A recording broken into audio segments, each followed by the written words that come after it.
చిన్న ప్రార్థన చేసుకుని వాక్య భాగాన్ని ప్రారంభించుకుందాం. పరిశుద్ధుడైన దేవా, మీ ఘనమైన శ్రేష్టమైన నామానికి స్తోత్రం చెల్లించుకుంటున్నాను తండ్రి. ఈ ప్రాముఖ్యమైన సమయంలో దేవదాసు గారు నీ సన్నిధిలో నిలబడి ఉంటుండగా నన్ను పూర్తిగా సిలువ చేత మరుగు చేసుకుని మాకు కావలసిన వర్తమానంతో మమ్మల్ని బలపరిచి స్థిరపరచమని సమస్తాన్ని మీ దైవ సమర్పించుకుంటూ వందనాపుతున్న యేసు పరిశుద్ధ నామములో అడిగి వేడుకుని ప్రార్థిస్తున్నాను తండ్రి. ఆమేన్. ఈ చక్కటి సమయం ఇచ్చినటువంటి దేవాలయ దేవుని వందనాలు. కుడి వచ్చిన మీ అందరికీ కూడా వందనాలు చెల్లిస్తున్నాను. వాక్య భాగాన్ని చదువుకుంటాం. అపోస్తలుల కార్యములు 7వ అధ్యాయము 17వ వచనాన్ని చదువుకుంటున్నాను. అపోస్తలుల కార్యములు 7వ అధ్యాయము 17వ వచనం. అయితే దేవుడు అబ్రహామునకు అనుగ్రహించిన వాగ్దానం సమీపించిన కొలది ప్రజలు ఐగుప్తులో విస్తారంగా వృద్ధి పొందింది. పొదుపు యోసేపుని ఎరుగని వేరొక రాజుని ఐగుప్తుని ఏలనారంభించెను. హల్లెలూయా, హల్లెలూయా. ఈ యొక్క నూతనమైన సంవత్సరంలో ప్రతి మందిరాల్లో ప్రతి ఒక్క క్రైస్తవులు కూడా నూతనమైన సంవత్సరంలో వాగ్దానముల కొరకు ఎదురు చూస్తూ ఉంటారు. దేని కొరకు? వాగ్దానం కొరకు ఎదురు చూస్తూ ఉంటారు. ఆ యొక్క వాగ్దానం కార్డు మనం తీసుకున్న తర్వాత ఆ వాగ్దానాలు ప్రతి జీవితాల్లో నెరవేరుతున్నాయా? ప్రతి ఒక్కరు కూడా ఆలోచన చేయండి. ఇంకా మీ మనసుకు అటు ఇటుగా ఉంటే వాక్యం వైపు దృష్టిని కేంద్రీకరించడానికి ప్రయత్నించండి. ప్రతి సంవత్సరం కూడా మనం తీసుకునేటటువంటి వాగ్దానాలను బట్టి మన జీవితంలో ఆ వాగ్దానాలు నెరవేరుతున్నాయా లేదా? ఎప్పుడైనా మనం పరీక్షించుకోగలిగామా? తీసుకున్న వాగ్దానాలు మన జీవితంలో ఆ సంవత్సరంలో ఆ వాగ్దానం మన జీవితంలో ప్రతిఫలాన్ని కలిగించిందా లేదా? ఆ వాగ్దానం మనకి నెరవేరుగా ఉందా లేదా అనేది మనం ఆలోచన చేసుకోవాలి. ఎందుకంటే మనం చదువుకున్నటువంటి వాక్య భాగంలో అబ్రహాము గారికి దేవుడు వాగ్దానం చేశాడు. ఏం చేశాడంటే, నీ సంతానము ఇసుక రేణువుల కంటే కూడా విస్తారంగా ఉంటుంది అని దేవుడు వాగ్దానం చేశాడు. ఆయన వాగ్దానం చేసినట్లుగానే అబ్రహాము గారి యొక్క సంతానాన్ని దేవుడు అభివృద్ధి చేశాడు. ఏ విధంగా అభివృద్ధి చేశాడంటే, అబ్రహాము గారికి ఇస్సాకు గారు జన్మించారు. ఇస్సాకు గారికి యాకోబు ఏసావు గారు జన్మించారు. యాకోబు గారి యొక్క సంతానాన్ని దేవుడు ఆశీర్వదించినట్లుగా మనకి పరిశుద్ధ లేఖనంలో తెలియజేస్తూ ఉంది. ఎందుకంటే యాకోబు గారికి 12 మంది పిల్లలు. యాకోబు గారికి 12 మంది పిల్లలు. 12 మంది పిల్లలు వారి పిల్లల్ని దేవుడు ఆశీర్వదించాడు. మనం చూసుకునగలిగితే నిర్గమకాండంలో ఉంటుంది. ఒకసారి చూద్దాం, చూడండి. నిర్గమకాండంలో యాకోబు గారి యొక్క సంతానం కొరకు మాట్లాడినట్లుగా ఇక్కడ వ్రాయబడినట్లుగా మనకు కనబడతా ఉంటుంది. నిర్గమకాండము 1వ అధ్యాయము 3వ వచనాన్ని చూడండి ఒకసారి. 2వ వచనం దగ్గర నుండి, దాను, నఫ్తాలి, గాదు, ఆషేరు వీరిలో ప్రతివాడు తన కుటుంబంతో వచ్చెను. యాకోబు గర్భంలో పుట్టిన వారందరూ 70 మంది. చాలు. యాకోబు యొక్క గర్భాన పుట్టిన వారు ఎంతమంది? 70 మంది. యాకోబు గారి యొక్క సంతానము 70 మంది. దేవుడు అబ్రహాము గారిని వాగ్దానం చేసే నీ సంతానాన్ని నేను అభివృద్ధి చేస్తాను. ఐగుప్తు దేశంలో మన ఇశ్రాయేలీయుల ప్రజలు యాకోబుని దేవుడు ఎలా మార్చాడు? ఇశ్రాయేలుగా మార్చాడు. ఇశ్రాయేలీయుల సంతానము 70 మంది. ఈ 70 మంది ఐగుప్తులో వారి కాలాన్ని గడుపుతూ ఉంటుండగా దేవుడు 70 మందిని కూడా లక్షల జనంగా దేవుడు వారిని ఆశీర్వదించాడు. లక్షల జనంగా దేవుడు వారిని ఆశీర్వదించాడు. చేస్తే ఆ వాగ్దానం తప్పకుండా మన జీవితాల్లో నెరవేరుతుంది. ప్రియమైన దేవుని సంగమా, ఈ బైబిల్ గ్రంథంలో ఆదికాండం మొదలుకొని ప్రకటన గ్రంథం వరకు కూడా ఎన్నో వాగ్దానాలు దేవుడు మన కొరకు ఏర్పాటు చేసి ఉన్నారు. ఈ వాగ్దానాలు మన పిల్లలు పొందుకున్నారు, మనం పొందుకోవాలి, మన తర్వాత తరం పొందుకోవాలి. భూమి ఉన్నంత వరకు కూడా తరాలమైన యుగాలమైన దేవుని వాగ్దానాల్లో ఎలాంటి మార్పు కూడా లేదు. ఆయన వాగ్దానం చేస్తే కంపల్సరిగా వాగ్దానము మన అందరి పట్ల నెరవేర్చబడాలి. భూమి ఆకాశము గతించినా కానీ దేవుని యొక్క వాగ్దానములు ఎన్నడూ కూడా గతించవు. దేవుడు అబ్రహాం గారికి ఏదైతే వాగ్దానం చేశారో అది ఇక్కడ నెరవేర్చబడినట్లుగా మనకు కనబడతా ఉంది. ఐగుప్తు ప్రాంతంలో ఇశ్రాయేలీల ప్రజలు, అంటే యాకోబు పేరే దేవుడు ఇశ్రాయేలీగా మార్చాడు. ఆ సంతానమే ఇప్పుడున్న మనందరం కూడా ఇశ్రాయేలీల సంతానం. అయితే యాకోబు యొక్క సంతానం 70 మంది. యాకోబు యొక్క సంతానం 70 మంది అయితే వారు ఐగుప్తులో నివసిస్తూ ఉంటుండగానంటే వారిని దేవుడు బహుగా విస్తరించాడంట, బహుగా అభివృద్ధి చేశాడు, బహుగా ఆశీర్వదించాడు. అలాగే 70 మందిని దేవుడు ఎంతగా ఆశీర్వదించాడంటే మోషే గారు ఐగుప్తు ప్రాంతం నుండి ఇశ్రాయేలీయులను బయటకు తీసుకుని వచ్చేసరికి వారి లెక్క ఎలా ఉందంటే ఇంచుమించుగా 6 లక్షల కాల్వలు. 70 మంది ఎక్కడ, 6 లక్షలు ఎక్కడ? అంటే దేవుడు 70 మందిని ఎన్ని లక్షల ప్రజలుగా ఆశీర్వదించాడు? 6 లక్షల ప్రజలుగా ఆశీర్వదించాడు. దేవుడు ఆశీర్వదిస్తే మనుషులలో మన సంతానమే కాదండి, మనకున్న పశు సంపదని, మనకున్న దేవుడు మనకి ఇచ్చినటువంటి ప్రతి విషయాన్ని కూడా దేవుడు ఆశీర్వదిస్తాడు. 6 లక్షల కాలువలుగా ప్రజలను దేవుడు ఆశీర్వదించాడు. అంతేకాదండి, ఇశ్రాయేలీయులు ఐగుప్తు ప్రాంతం నుండి బయటకు వచ్చేసరికి వారికి ఉన్నటువంటి గొర్రెలు పశు సంపద ఇంచుమించుగా 3 లక్షల పైన ఉంది. ఎంత ఉంది? 3 లక్షల పైన ఉంది. ఇవన్నీ ఆశీర్వాదం చూసి ఐగుప్తు ప్రజలు ఈ యొక్క ఇశ్రాయేలీయులను చూసి ఈర్ష్యపడినట్లుగా కూడా మనకు బైబిల్ గ్రంథంలో ఉంది. ఐగుప్తులో ఫరో ఇశ్రాయేలీయులను ఎంత కఠిన శిక్ష గురి చేస్తూ ఎన్ని శ్రమలు పెడుతున్నా శ్రమ పెట్టే కొద్ది కూడా ఇశ్రాయేలీయులు విస్తరించేవారంటే, శ్రమ పెట్టే కొద్ది కూడా ఇశ్రాయేలీయులు ఆశీర్వదించబడేవారిగా మనకు బైబిల్ తెలియజేస్తూ ఉంది. ఎందుకు ఈ దినాన్ని నేను ఈ వాక్యాన్ని పరిశుద్ధాత్మని సహాయం ద్వారా ఈ వాక్యాన్ని చెప్పాలనుకుంటున్నానంటే,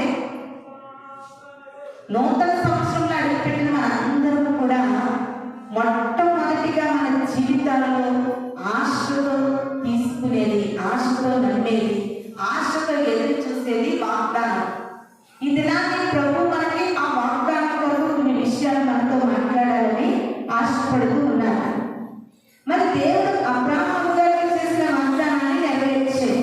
ఈ దినాన్ని సంవత్సరం నీకు ఏ వాగ్దానం వచ్చింది, నువ్వు తీసుకున్నటువంటి వాగ్దానం ఎలా ఉంది, అది నీ జీవితంలో నెరవేర్చబడుతుందా లేదా, అసలు ఆ వాగ్దానం మన పట్ల నెరవేర్చబడాలంటే మనము ప్రభు కొరకు ఎలా జీవించాలనేది మనం ఈ దినాన్ని కొన్ని విషయాలు మనము నేర్చుకోబోతున్నాం. ఒకసారి చూడండి, మొదటి రాజుల గ్రంథము 5వ అధ్యాయం 12వ వచనం.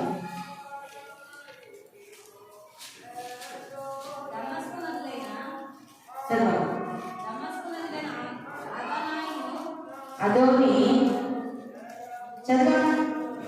మొదటి రాజుల గ్రంథం 5వ అధ్యాయం 12వ వచనాన్ని చదువుతాను చూడండి. యెహోవా సొలొమోనుకు చేసిన వాగ్దానం చొప్పున అతనికి జ్ఞానము దయచేసెను. హల్లెలూయా, హల్లెలూయా.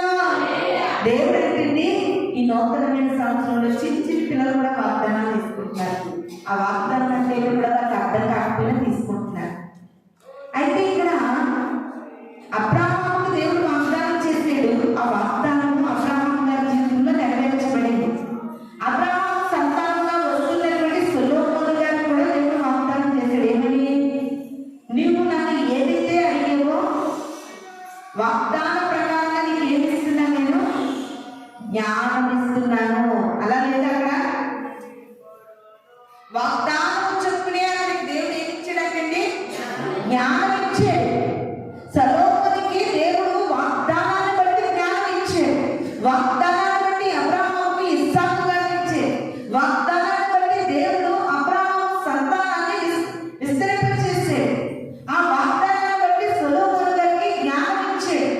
ఇది నాని వాగ్దానం అనేది మన జీవితంలో గొప్ప కార్యం జరిగిస్తూ ఉంది. వాగ్దానం మన జీవితంలో గొప్ప నెరవేర్పుగా ఉంటుంది. ప్రియమైన దేవుని సంగమా, సొలొమోను గారికి దేవుడు వాగ్దానం చొప్పున ఏమి ఇచ్చాడంటే జ్ఞానం ఇచ్చాడు. ఇది దాన్ని చదువుకుంటున్నటువంటి పిల్లలకి మరి ముఖ్యంగా జ్ఞానము చాలా అవసరమైనది. మీరు కూడా దేవుని సన్నిధిలో వాగ్దాన రూపమైన జ్ఞానాన్ని కనుక మీరు దేవుని సన్నిధిలో మీరు పొందుకోగలిగితే కంపల్సరిగా దేవుడు ప్రతి ఒక్క యవన బిడ్డని కూడా ఉన్నతమైన స్థితిలో స్థిరపరుస్తాడని ఇది నా ప్రభు పేరిట మీకు తెలియజేస్తున్నా. మరి వాగ్దానాలు ప్రతి ఒక్కరి పట్ల నెరవేరుతాయా? దేవుడు వాగ్దానం చేస్తే అందరి పట్ల వాగ్దానం నెరవేరుస్తాడా అంటే కాదు అని నేను చెప్తున్నాను. కాదు అని బైబిల్ సెలవిస్తూ ఉంది. కాదు అని దేవుని వాక్యము సెలవిస్తూ ఉంది. ఇప్పుడు బైబిల్ గ్రంథంలో దేవుడు లోకమును ఎంతో ప్రేమించాడు. అది ఒక వాగ్దానం అనుకోండి.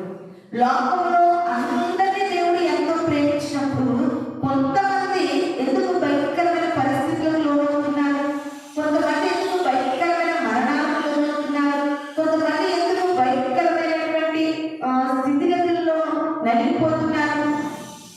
వాగ్దానం చేసిన దేవుడు నమ్మదగిన వాడు. ఆ వాగ్దానాన్ని పొందుకునేటటువంటి మనము కూడా దేవుని ఎడల భయం భక్తి కలిగి వాగ్దానం పట్ల నిరీక్షణ విశ్వాసంతో మనం జీవిస్తేనే ఆ వాగ్దానాలు మనము పొందుకుంటాం. ప్రియమైన దేవుని సంగమా, సపోజ్ మనకు తెలిసినటువంటి బైబిల్ గ్రంథంలో సంసోను గారు ఉన్నారు. సంసోను గారికి దేవుడు ఏమని వాగ్దానం చేశాడంటే తన తల్లిదండ్రులతోని నీ కుమారుడు ఈ యొక్క ఇశ్రాయేలీయుల ప్రజలందరిలో కూడా నీ కుమారుడు బలవంతుడుగా ఉంటాడు. సంసోను యుద్ధంలో రెడీ అవుతే పక్క దేశాల వారు భయపడిపోతారు. అంత బలము సంసోనుకి ఇచ్చాడు దేవుడు.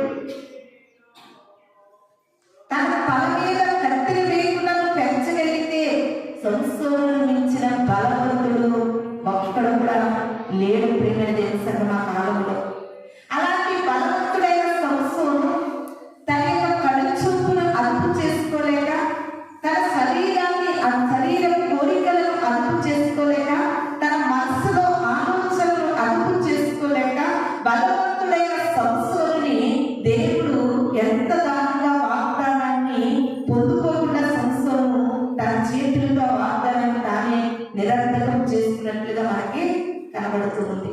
అవునండి, అంత బలవంతుడైన సంసోను దేవుని మాట వినలేని కారణం చేత బలాన్ని కోల్పోయాడు. బలాన్ని కోల్పోవడంతో ఫిలిస్తీయులకు బందీగా మారాడు.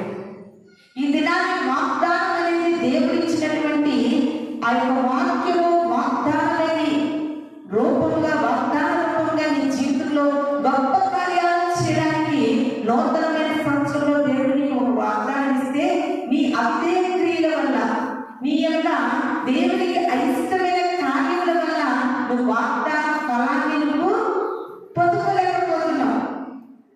వాగ్దానం చేసిన దేవుడు నమ్మదగిన వాడు. నేను నేను విడువను ఎడబాయని దేవుడు నాకు వాగ్దానం చేశాడు బైబిల్ గ్రంథంలో. ఆ వాగ్దానం మన జీవితంలో నెరవేర్చబడుతుందా లేదా? అది ఎప్పుడు నెరవేర్చబడుతుందంటే ఆయనకి ఇష్టకరమైనటువంటి ఆయన ఆజ్ఞలను అనుసరించి, కట్టడలను అనుసరించి, దేవుని యందు భయభక్తులు కలిగి మనం జీవించినప్పుడు వాగ్దానం నీ పట్ల నెరవేరుతుంది. అది నీకు లేకుండా వాగ్దానం ఉంది కదా నీ ఇష్టానుసారంగా జీవించినప్పుడు వాగ్దానం నీ పట్ల నెరవేర్చబడదు. ప్రియమైన దేవుని సంగమా, చాలా జాగ్రత్తగా ఆలోచించండి. కొంతమంది అయితే వాగ్దానాలు లేవనుకున్నారు, కొంతమంది కాదు వాగ్దానం ఉంది. ఇదే న్యూ ఇయర్కి నేను ఒక వాగ్దానం పొందుకున్నాను. ఆ వాగ్దానం తీసుకున్నాక నాకు ఆ వాగ్దానం ఇప్పటికీ కూడా దేవుడు నాలో నెరవేరుస్తూనే ఉన్నాడు. ప్రియమైన దేవుని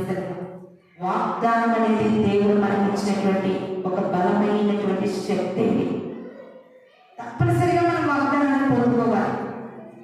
ఒక్క మాట ఆలోచన చేయండి. ఎవరైనా మనకి ఇది జాగ్రత్తగా పట్టుకోమని మనకి ఇచ్చారనుకోండి, దాన్ని మనం ఏం చేయాలి? జాగ్రత్తగా కాపాడుకోవాలి, జాగ్రత్తగా దాచిపెట్టాలి. అది నువ్వు పట్టుకోగలిగితేనే అది నీ ఎంతో ఉంటారు. దేవుడు నీకు ఇచ్చినటువంటి వాగ్దానాన్ని దేవుని ఎందు భయభక్తులు కలిగి దాన్ని గట్టిగా కాపాడుకోగలిగితేనే ఆ వాగ్దానం నీ జీవితంలో నెరవేర్పుగా ఉంటుంది. తెలుసా, ఎంతో మంది భక్తులు ఈ యొక్క బైబిల్ గ్రంథంలో జీవించిన వారు ఎంతో మంది దేవుడు ఇచ్చిన వాగ్దానాన్ని కోల్పోయిన వారు ఉన్నారు. ఎంతో మంది వాగ్దానాలను పొందుకుని దేవునిలో శక్తివంతులుగా నిలబడిన వారు కూడా బైబిల్ గ్రంథంలో మనకు కనబడుతూ ఉన్నారు. ఒకసారి చూడండి, అదే మొదటి రాజుల గ్రంథము 6వ అధ్యాయము 12వ వచనం చదువుకుందాం. ఈ మందిరమును కట్టించుచున్నావే, నీవు నా కట్టడలను న్యాయములను అనుసరించి నడుచుకొనుచు నేను నియమించిన ఆజ్ఞలన్నిటినీ గైకొనిన యెడల నీ తండ్రి అయిన దావీదుతో నేను చేసిన వాగ్దానమును నీ పక్షముగా స్థిరపరచెదను. హల్లెలూయా. వాగ్దానం స్థిరపరచబడాలంటే కట్టడలను గైకొనాలి. వాగ్దానం నీ జీవితంలో నెరవేర్చబడాలంటే ఆజ్ఞలను గైకోవాలి. నువ్వు ఈ రెండు పనులు చేయకుండా కార్తీకదాన్ని తీసేసుకున్నంత మాత్రాన వాగ్దానం నీ జీవితంలో నెరవేర్చబడదు. ప్రియమైన దేవుని సంగమా, ఇది దాన్ని మనం వాగ్దానపూర్వకంగా దేవుని కొరకు జీవించే విడగా ఉండాలి.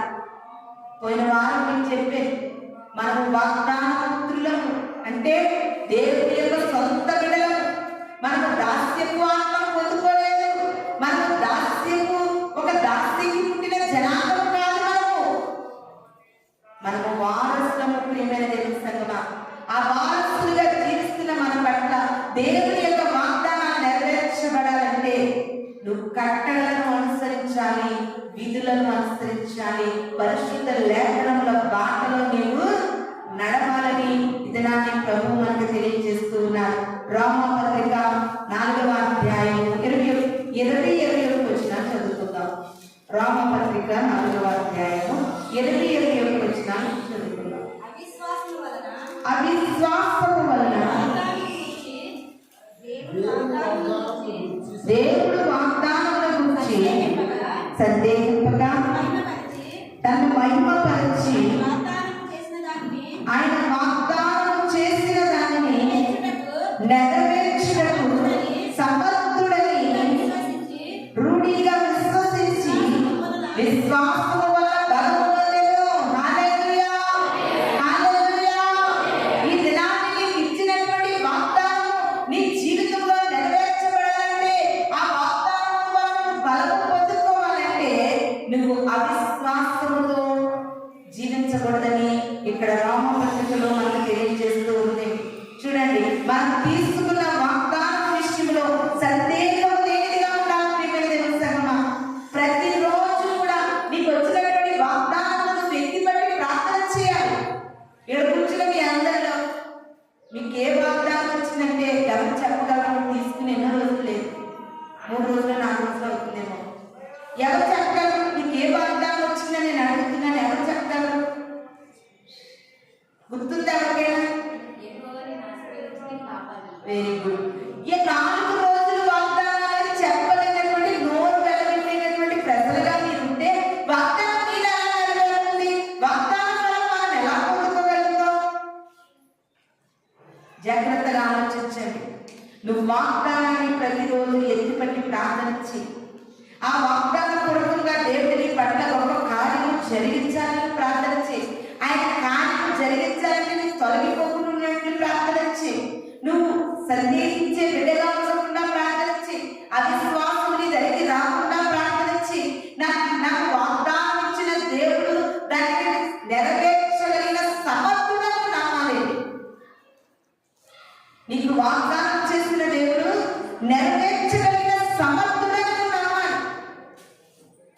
సమర్థుడు అని నమ్మిన వారు బైబిల్ గ్రంథంలో వారి జీవితాల్లో ఎన్నో వాగ్దానాలు పొందుకున్నారు. ప్రియమైన దేవుని సంగమా, ఇదనాన్ని నువ్వు వట్టి మనిషిగా మనము జీవిస్తూ ఉంటుండగా దేవుని సమర్థుడుగా ఎంచలేకపోతున్నాం. ఒకవేళ నీ జీవితంలోనే, నీ కుటుంబంలోనే, నీ పరిస్థితుల్లోనే, నీ చదువులోనే, నీ పనిలోనే ఏదైనా ఆటంకాలు కలిగినప్పుడు వాటన్నిటి నుండి కూడా దేవుడు విడిపించగలిగే సమర్థుడని నమ్మాలి. నీ పరిస్థితులను మార్చగలిగిన దేవుడు సమర్థుడని నమ్మాలి. అది మనుషులకు అసాధ్యమైనదిగా కనబడినప్పటికీ దేవునికి సమస్తము సాధ్యమే. ఆయన సాధ్యపరచగలిగిన సమర్థుడని రూఢిగా నమ్మాలి. ఎప్పుడైతే నువ్వు నమ్మగలుగుతావో నీ వాగ్దానం నీ జీవితంలో గొప్ప కార్యాన్ని కలిగిస్తుందని మీకు అందరికీ కూడా తెలియజేస్తూ ఉన్నాను. 2వ కొరింథీయులకు రాసిన పత్రిక 1వ అధ్యాయము 20వ వచనాన్ని చదువుతున్నామండి.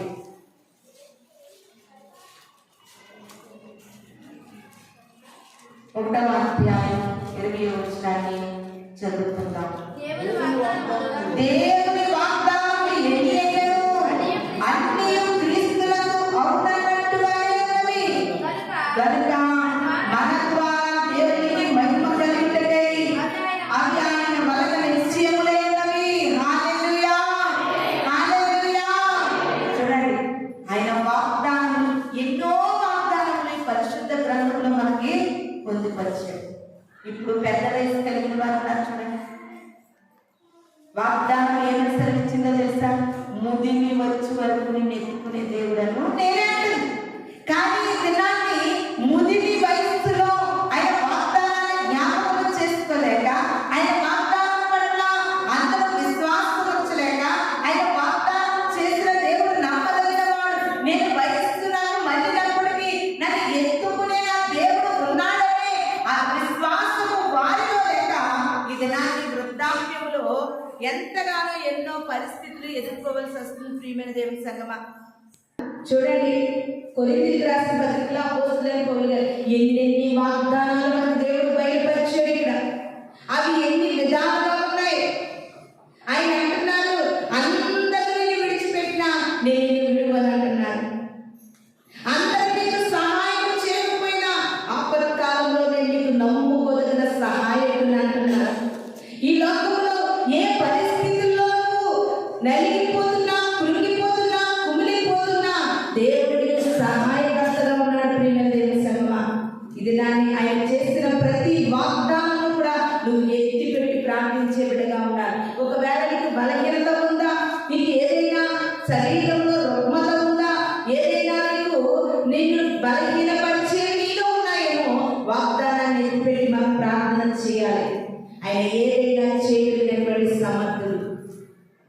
ఒకవేళ పేదరికమే నిన్ను వెంబడిస్తుందా, ఆర్థిక పరిస్థితులే నిన్ను వెంబడిస్తున్నాయా, సరైపతని వెలవరాలకు దేవుడు చేసినటువంటి వాగ్దానం.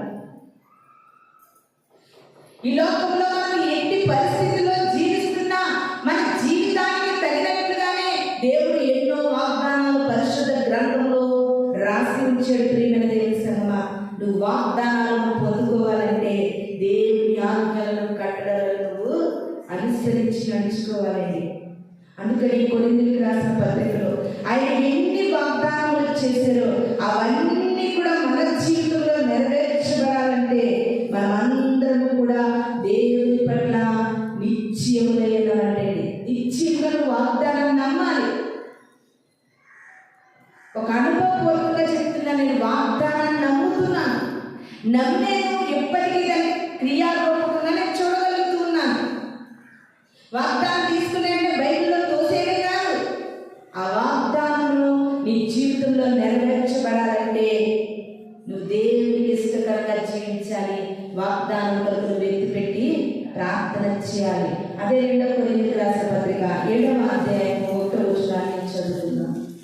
ప్రియులారా, మనం ఈ వాగ్దానములు ఉన్నవి కనుక దేవుని భయముతో పరిశుద్ధతను సంపూర్తి చేసుకొనుచు శరీరమును ఆత్మను కలిగిన సమస్త కల్మషం నుండి మనలను మనము పవిత్రులుగా చేసుకుందుము. హల్లెలూయా, హల్లెలూయా.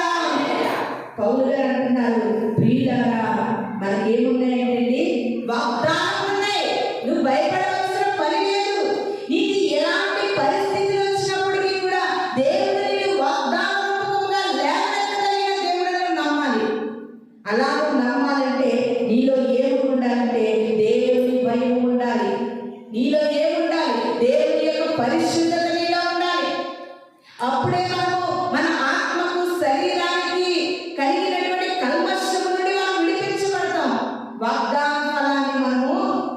ఉంటాం. మొదటి చెప్పాను కదండి, 70 మందిగా ఐగుప్తు ప్రాంతంలో జీవించినటువంటి ఇశ్రాయేలీయులు 6 లక్షల కాల్బలముగా 6 లక్షల ప్రజలుగా ఎలా మారారంటే దేవుడు వారిని విస్తరించడం బట్టి. అదే దేవుడు ఇశ్రాయేలీయులకు గొప్ప వాగ్దానం చేశాడు. ఐగుప్తు ప్రాంతంలో బానిసలుగా మీరు హింసించబడుతున్నారు, బానిసలుగా ఫరో రాజు చేతిలో మీరు నలిగిపోతున్నారు, మీకు సుఖశాంతులు లేవు, మీ జీవితాన్ని కష్టపడకుండానే పాలు తేనెలు ప్రవహించి దేశానికి మిమ్మల్ని నడిపిస్తాను, మీరు ఇక్కడ ఎంతో కష్టపడుతున్నారు, మీరు నలిగిపోతున్నారు, కష్టపడిన దానికి ప్రతిఫలం మీకు అనుభవించలేకపోతున్నారు కనుక మిమ్మల్ని అందరినీ కూడా పాలు తేనెలు ప్రవహించి దేశానికి నేను వాగ్దానం చేసి తీసుకువెళ్తానంటే ఆ వాగ్దానాన్ని 6 లక్షల మంది వాగ్దానాన్ని పొందుకోలేకపోయారు. ప్రియమైన దేవుని సంగమా, ఆ వాగ్దానాన్ని పొందుకున్న వారు ఇద్దరు, కాలేబు, యెహోషువ. గుర్తు పెట్టుకోండి ప్రతిదీ కూడా. ఆ వాగ్దానాన్ని పొందుకున్న వారు ఇద్దరే, కాలేబు, యెహోషువ. 6 లక్షల మందిలో ఇద్దరే వాగ్దానాన్ని పొందుకోగలిగారు. ఈ దినాన్ని పరలోకపు తండ్రి మన కొరకు పరలోక రాజ్యం ఇవ్వడానికి ఈ లోకానికి ఆయన ఏదైంచి ఉంటుండగా ఆ రాజ్యానికి చేరే వారంగా మనం ఎంతమందిగా ఉన్నాం? మనం పరలోక రాజ్యం పొందుకునే వారం ఉన్నామా? ఆయన వాగ్దానం చేశాడు, నీకు నిత్య రాజ్యాన్ని ఇస్తాను, నీకు నిత్య జీవితాన్ని ఇస్తాను, నిన్ను యుగ యుగాలను జీవింపచేస్తానని దేవుడు ఈ దినాన్ని మనం వాగ్దానం చేస్తే ఆ వాగ్దానాన్ని మనం అధిష్ఠించేంత వరకు కూడా ఆయన ఏది భయభక్తులు కలిగి బ్రతకగలుగుతున్నామా? పవిత్రత కలిగి బ్రతకగలుగుతున్నామా? ఆయన కట్టడలు అనుసరించి మనం జీవించగలుగుతున్నామా? ఆయన ఆజ్ఞల వెంబడి మనం బ్రతకగలుగుతున్నామా? నువ్వు బ్రతకగలిగితే కంపల్సరిగా యుగ యుగాలు జీవితం నీదే. హల్లెలూయా, హల్లెలూయా. వాగ్దానం చేసిన దేవుడు నమ్మదగినవాడు. ఆకాశములు గతించినా నీ మాటలు గతించవు, యేసయ్యా నీ మాటలు గతించవు. హల్లెలూయా, హల్లెలూయా. అబ్రహాము గారికి దేవుడు వాగ్దానం చేశాడు. అబ్రహాము గతించిపోయినా వాగ్దానం తన బిడ్డల పట్ల నెరవేరింది. ఇది నాన్న దేవుని సన్నిధిలో కూర్చున్నటువంటి దేవుని యొక్క క్రైస్తవ బిడ్డలుగా బ్రతుకుతున్నటువంటి మనకు దేవుడు వాగ్దానం చేస్తే మనం గతించిపోయినా వాగ్దానం మాత్రం గతించిపోదు. ప్రియమైన దేవుని సంగమా, ఈ సమయంలో మరి మేము ఇలా దేవుని సేవలో వాడబడుతున్నామంటే దేవుడు మా తల్లి గారికి చేసిన వాగ్దానం, మా తల్లి గారి యొక్క ప్రార్థన, ఆవిడ యొక్క విశ్వాసము, దేవుని కొరకు ఆవిడ బ్రతికిన జీవితము ఈ దినాన్ని మనం సేవకులుగా నిలబెట్టింది. ఈ దినాన్ని తల్లి లేకపోవచ్చు, కానీ దేవుడు చేసిన వాగ్దానము ఎన్నటికీ తప్పిపోదు. ఆకాశాలే తప్పించుకోవాలి కానీ ఆయన వాగ్దానము మాత్రము మారదు. ప్రియమైన దేవుని సంగమా, ఇంకొక మాట మనం చదువుకుందాం. ఎబ్రీయులకు రాసిన పత్రిక 4వ అధ్యాయము 1వ వచనాన్ని మనం చదువుకుందామండి. ఆయన యొక్క విశ్రాంతిలో ప్రవేశించును, వాగ్దానం ఇంకా నిలిచి ఉండగా నీలో ఎవరైనా ఒకవేళ ఆ వాగ్దానం పొందకుండా తప్పిపోలేము అని భయం కలిగిందుము. హల్లెలూయా, హల్లెలూయా. ఈ దినాన్ని 2026వ సంవత్సరము మొదటి విశ్రాంతి దినాన్ని దేవుడు మనకి ఇచ్చారు. ఈ విశ్రాంతి దినం కూడా ఎలా ఇచ్చారంటే వాగ్దాన రూపంగా ఇచ్చారంటే చాలా మంది విశ్రాంతి దినాన్ని చాలా సునాయాసంగా మారుతూ ఉంటారు. ఇది విశ్రాంతి దినం పర్లేదే, మరొక దినం ఉందనుకుంటారు. కాదు, ఇది దేవుడు మనకి ఇచ్చినటువంటి వాగ్దానం. విశ్రాంతి దినం అనగా ఏంటంటే ఎబ్రీయుల పత్రికలో క్షుణ్ణంగా మనకు తెలియజేస్తున్నాడు అపోస్తలుడైనటువంటి పౌలు గారు. విశ్రాంతి దినం అనగా దేవుడు మనకి ఇచ్చినటువంటి వాగ్దానం. ఈ నూతనమైన సంవత్సరంలో మీకు మీరు ఒక ఆలోచన కలిగి ఉండండి. ఈ యొక్క 2026వ సంవత్సరం అంతయు కూడా సంవత్సరానికి ఇంచుమించుగా 52 వారాలు. ఈ వారాలన్నింటిలో ఈ వాగ్దానాలను ఎన్ని వారాలు పొందుకుంటున్నావు, ఎన్ని వారాలు మిస్ అవుతున్నావు అనేది మీకు మీరు అంచనా వేసుకోండి. ప్రియమైన దేవుని సంగమా, విశ్రాంతి దినాన్ని ఆయన మందిరంలో కలుసుకోవాలని దేవుడు పెట్టినటువంటి నియమం ఇది, దేవుడు పెట్టినటువంటి ఆజ్ఞ ఇది, దేవుడు మన కొరకు చేసిన వాగ్దానమే విశ్రాంతి దినము. చాలా మంది విశ్రాంతి దినాన్ని నిర్లక్ష్యపరుస్తూ ఉంటారు. నిర్లక్ష్యపరచడం వల్ల నీ దేవుడు మనకు ఇచ్చిన వాగ్దానాలను మనం మిస్ అవుతూ ఉంటాం. ప్రియమైన దేవుని సంగమా, ఇంకొక మాటను మనం చదువుకుందాం. అపోస్తలుడైన పౌలు గారు ఎబ్రీయులకు రాసినటువంటి పత్రిక 6వ అధ్యాయము 11-15 వచనాలు చదువుకుందాం.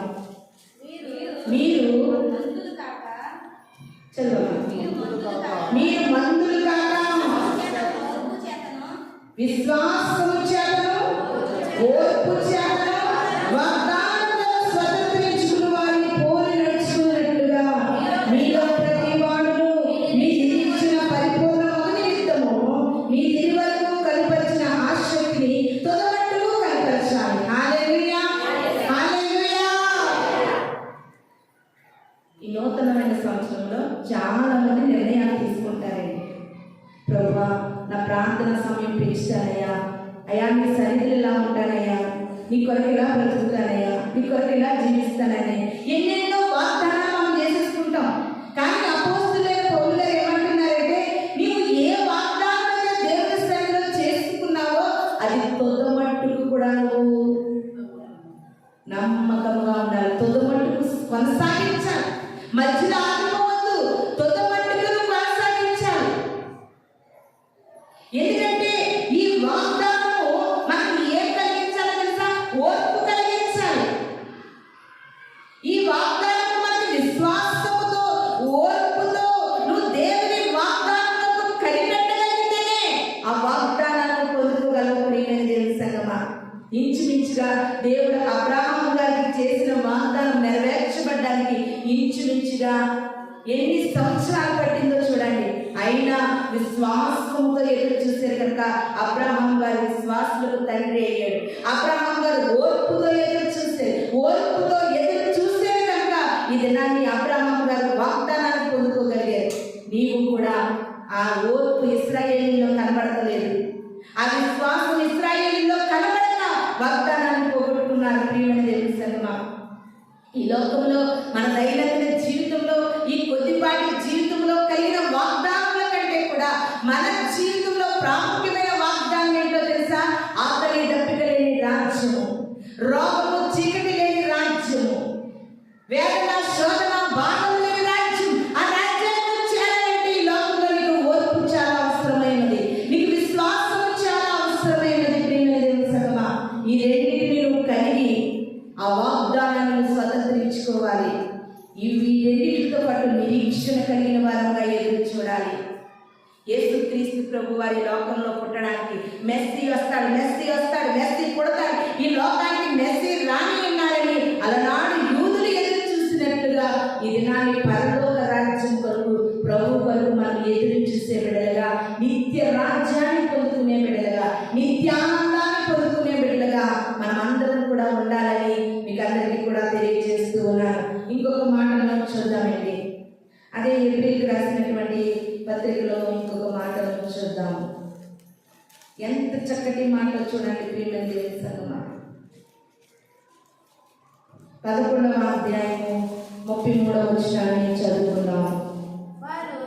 వారు విశ్వాసంతో రాజ్యంలో జయించారు, నీతి కార్యంలో జయించారు, వాగ్దానాన్ని పొందుకున్నారు, సింహముల నోళ్లను మూసివేశారు, అగ్ని బలములను చల్లార్చారు, కట్ట దారులు తప్పించుకున్నారు, బలహీనులుగా ఉండి బలపరచబడి యుద్ధంలో పరాక్రమశాలులైరి, అన్యుల సేనలను పారదోలిరి. హల్లెలూయా, హల్లెలూయా.